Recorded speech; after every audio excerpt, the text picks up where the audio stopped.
Today we'll be looking at how discontinuity editing is utilized by filmmakers to evoke the idea of experiencing someone's memories and the selective, abstract nature of our internal worlds.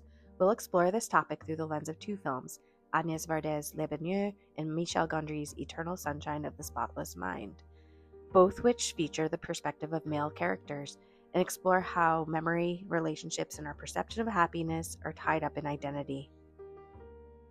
Unlike continuity editing, which creates an invisible, seamless flow of images, discontinuity editing intentionally disrupts that flow. This can feel jarring, dreamlike, or psychologically expressive.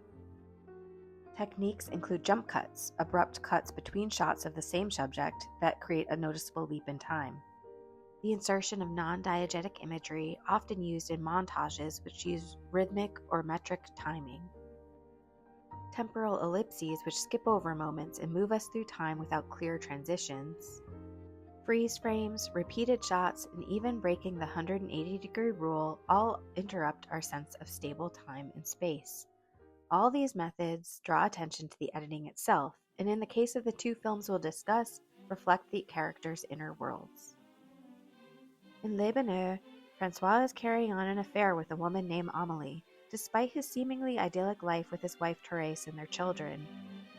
During their first clandestine cafe meeting, Varda uses discontinuity editing to communicate a sense of detachment. Her use of metric montage creates a dissociative, dreamlike effect, with Amélie's face drifting out of Francois' direct line of vision often, quick focus shifts from objects or people sitting beyond their table, and random shots of signage with symbolic meaning, mystery, and temptation. Though there is chemistry, the scene is marked by emotional distance, little conversation, the character seeming like another fixture in the superficially cheerful mise-en-scène. Discontinuity editing heightens the dissociative feeling as Francois and Amélie pursue their affair. When Francois first visits her flat, quick flashes of objects from her home are cut into the footage as he walks into the place and surveys the room.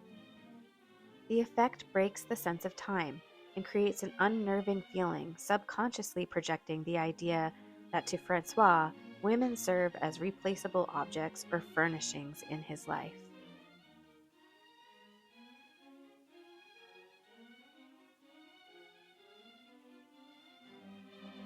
Later in the film, Thérèse drowns in a pond shortly after Francois confesses his affair. Repeated cuts of Francois holding Thérèse's lifeless body create a sense of frozen, fractured time, breaking the continuity of the scene. Each repetitive shot shows him lifting her up in the same way, but the bystanders in the back appear in different positions, eventually disappearing altogether. This evokes the idea he is replaying this memory over and over, centering himself as the victim in this tragedy. Francois goes on to replace Thérèse very quickly. In contrast, Eternal Sunshine director Michel Gondry uses discontinuity to highlight Joel's disorientation and desperation as he tries to stop the memory erasure procedure he elected to undergo in order to forget his painful love for ex-girlfriend Clementine.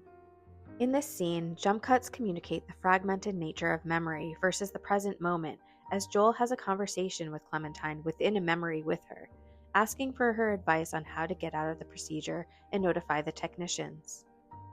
Throughout the film, Gondry incorporates disorienting montage editing, abrupt lighting shifts, and set dissolves as Joel slips between memories. Here, Joel tries to run away with Clementine to save his perfect memory with her before the technicians erase it. The use of choppy montage editing, combined with disoriented and unsettling imagery as his memories with Clementine flicker away from his consciousness, creates a surreal feeling. As we can see from these two films, discontinuity editing focuses on the visceral rather than the cerebral, giving editors a way to communicate the emotions of characters or to create connection or disassociation. In Les Bonheur, discontinuity expresses Francois' emotional detachment and how he sees women as replaceable objects that bring happiness, not as complex individuals. Conversely, in Eternal Sunshine, discontinuity editing communicates Joel's grief and his desperation to maintain the attachment and emotional connection with Clementine as it flickers away.